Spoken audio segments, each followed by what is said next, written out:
Welcome back to Live Now from Fox, and good morning to you if you're just now tuning in. I'm Jeanne Francine, 7:34 here on the East Coast on this Monday morning, and we continue to follow your breaking news headlines. It has happened again. The U.S. Secret Service says there has been another attempt to assassinate former President Donald Trump. The would-be assailant is in custody this morning. As Doug Luzada reports from Washington, we're learning there are renewed questions about protection protocols. Doug, good morning to you. Former President Trump is uninjured. He is defiant, but there is a sense of disbelief that this has happened again, just over 2 months since the president was shot in Pennsylvania. Police cordon off the scene of yet another assassination attempt against former President Donald Trump.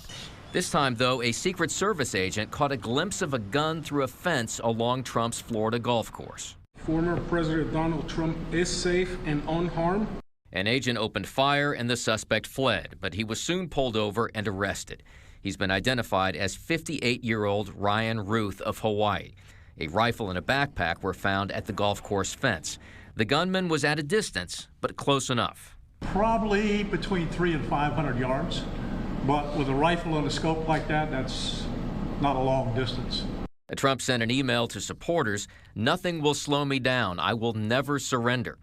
His rival on the campaign trail, Vice President Kamala Harris, wrote, "I condemn political violence." The Secret Service has stepped up protection for Trump after he was shot in the ear at a Pennsylvania rally back in July. But it's still not the level of protection he was afforded when he was president. He's not the sitting president. If he was, we would have had this entire golf course around it.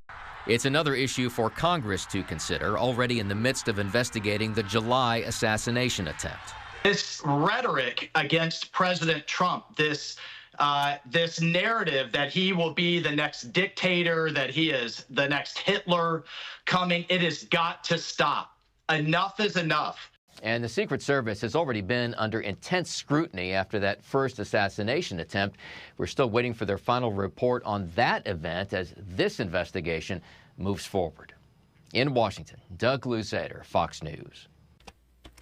Doug, thank you so much. Giving you a live look there outside of Mar-a-Lago here at 7:36 on the East Coast. And as we further discuss this breaking news alert, joining us live this morning is Dr. Brian Gant, a former Obama administration Secret Service member. Dr. Gant, good morning to you. A pleasure having you join us bright and early here on Live Now from Fox. Good morning. Thank you for having me. So, Dr. Gant, it doesn't seem like anyone was expecting to see that breaking news come down Sunday afternoon. I would love to get your first reactions, you being a former Secret Service member yourself. Definitely disheartened by what occurred. I'm glad the agents and the advance team were in place to identify and take down the attempted assassination.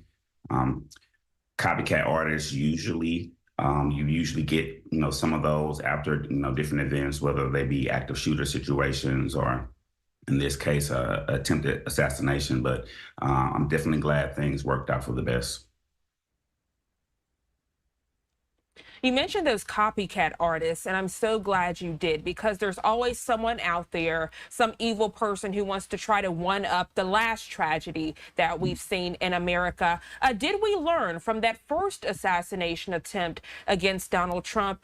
Did you see Secret Service step up and act swiftly compared to the first time that we saw it unfold? I've definitely seen a step up in protection. The resources needed to guard security sites, as you saw in the first attempted assassination, and then the second site, which is a golf course. Those are numerous resources from a state, local, and a federal perspective. Even if they're advancing a site such as the golf course, which they go to frequently, right? He plays golf there a lot. You might have a sense of safety because you know the course, you know the different angles. You've been there a lot, but as you can see, a copycat artist can set up a shooter's nest, maybe do a little recon prior to the president getting there, and to try to inflict harm. So there's always a level of attentiveness that you have to have doing that particular job, any particular day. No, absolutely. I apologize for interrupting. I was going to say, when you were saying that, made me think about the authorities in that press conference. And we heard authorities say that the Secret Service that was allotted to the former president is different than Secret Service that current President Joe Biden would have. The question was posed, why wasn't more Secret Service out there? And they said, well, he's not a current sitting president. Can you put that into perspective? Because for many people, that was off-putting, thinking he wouldn't get the same type of protection, knowing the public light that he currently has. Yeah, I believe that with all due respect to the sheriff, and I understand what he means, and I think what he was trying to say is usually, with a sitting president, you're going to different rallies, different places. That bubble, the motorcade route, everyone knows, that the president is in town, right? And so you may not have that fanfare with a former president, so to speak, to kind of fly under the radar, et cetera. But in this case, in particular with an assassination attempt not too long ago, that former president who's going through a campaign right now and whose threat level, I'm assuming, is pretty high, is going to have a number of resources. Now, it may not equal the level of a sitting president, but the resources will certainly be there for that former president as well. Dr. Brian Gant, truly a pleasure to have you join us bright and early. We appreciate your candidness and your expertise on this topic. Anything else you'd like to add before we let you go? Anything myself and the viewers need to be keeping a watchful eye for in the coming days?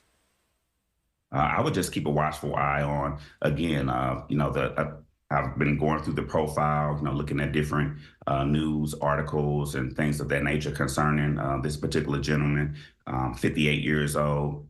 The rifle that he had, that AK-47, not typical of someone who will be attempting kind of a long-range shot. That particular weapon, military-style weapon, usually used in urban environments. So I think we need to kind of really dig into the profiles of these individuals who are attempting these particular plots. Dr. Brian Gant, truly a pleasure. Thank you so much for joining us. I hope you enjoy the rest of your day. You as well.